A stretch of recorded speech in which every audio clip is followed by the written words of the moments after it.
Waalaikumsalam warahmatullahi wabarakatuh. Selamat siang teman. Jadi pada kesempatan kali ini kelompok kami dari kelompok 1 itu akan menjelaskan mengenai asam karboksilat. Nah, jadi apa sih asam karboksilat itu? Jadi asam karboksilat itu merupakan senyawa turunan dari alkana yang mana dia ini gugus fungsinya itu adalah min COOH. Itu gugus fungsinya. Nah, untuk rumus umum dari asam karboksilat itu adalah CnH2nO2. Nah, asam karboksilat itu merupakan nama lazim, sedangkan untuk nama berdasarkan ilmunya itu adalah asam namanya itu adalah asam alkanoat.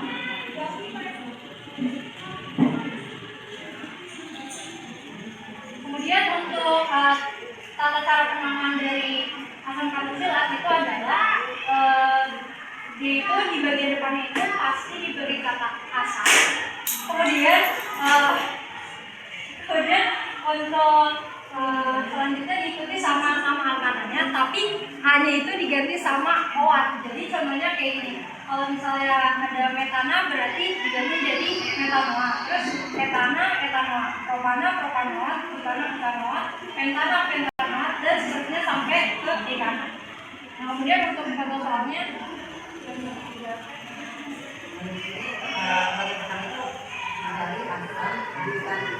Kencengin deh, kencengin. Contohnya itu dari antara butanoat itu 4.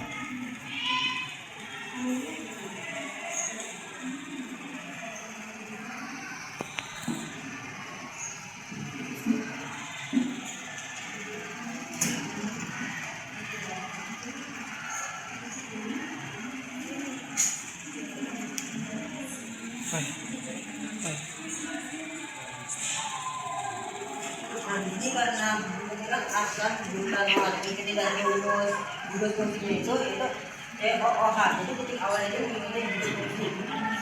Titik awalnya itu nih. Jadi nomor 1 itu dari urutan angkanya itu dari sini. Ini sama sini.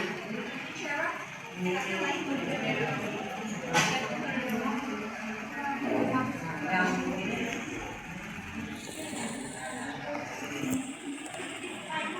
yang seterusnya itu asam pentanoat. Pentanoat itu kan penta ini. Ini itu kan 5.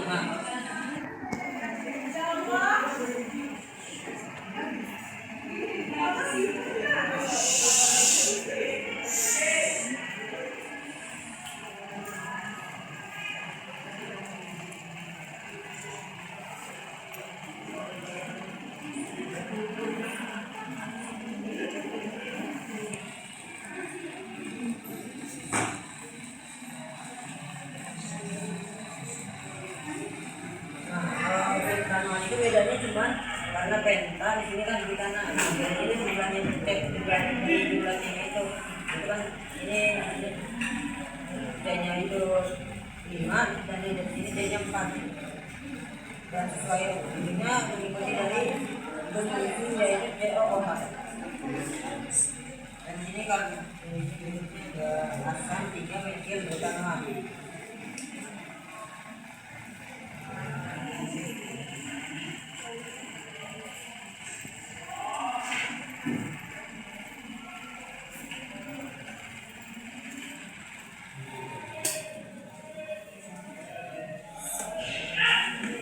Asam 3 metil butanoat. Karena ini ada metilnya, kan urutan dari urutan angkanya dari kanan.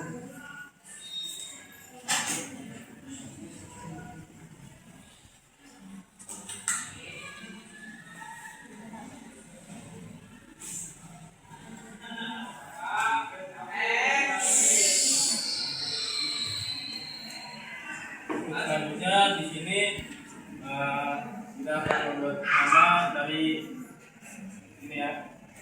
Nah, ini bentuk C-nya itu ada 2. Kalau 2 itu berarti etana, karena sesuai di sini etana itu diganti jadi etanoat.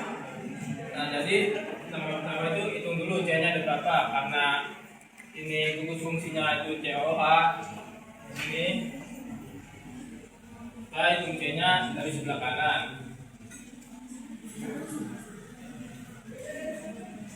Nah, C-nya itu 2 kan, nah 2 nih, jadi tambah asam plus etanol.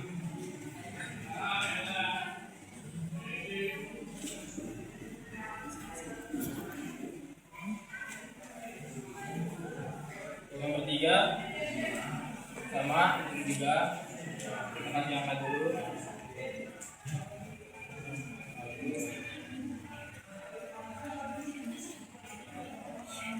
Karena C-nya ada 3 itu propana, jadi propan itu diganti jadi propanoa.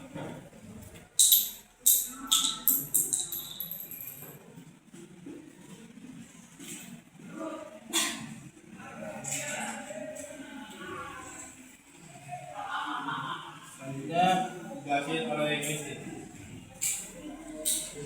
Oke, sekarang saya akan menjelaskan tentang rumus umum atau ciri khasnya. Yang pertama rumus umum kan tadi ditulis di sini CnH2nO2.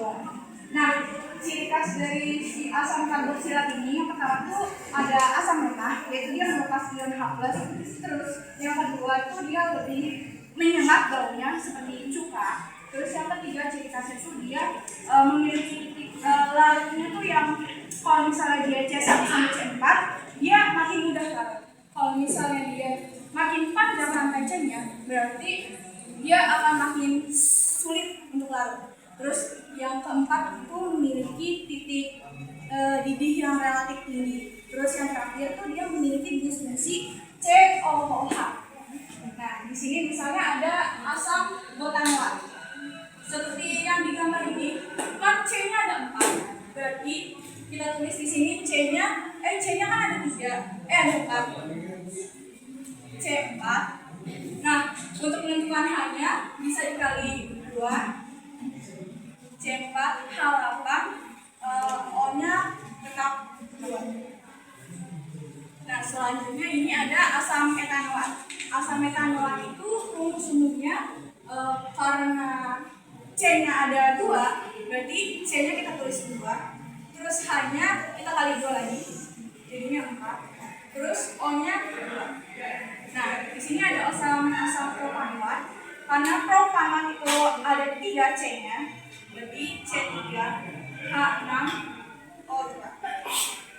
Yang asam pentanoat, penta kan berarti 5. C-nya ada 5. H10 O2. Nah, yang terakhir ada asam 3-metil butanol. Karena ada metil kan CH3. C-nya itu ada 1. Terus buta itu berarti 5. Buta itu berarti 4. Berarti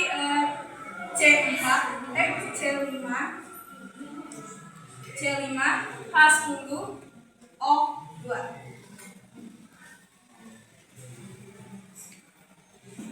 Selanjutnya saya akan menjelaskan kegunaan asam asetat. Yang pertama adalah kegunaan asam asetat adalah untuk kehidupan sehari-hari dan kebutuhan industri. Seperti asam sitrat untuk menguji, asam asetat buat antiseptik, asam silfat buat industri makanan, asam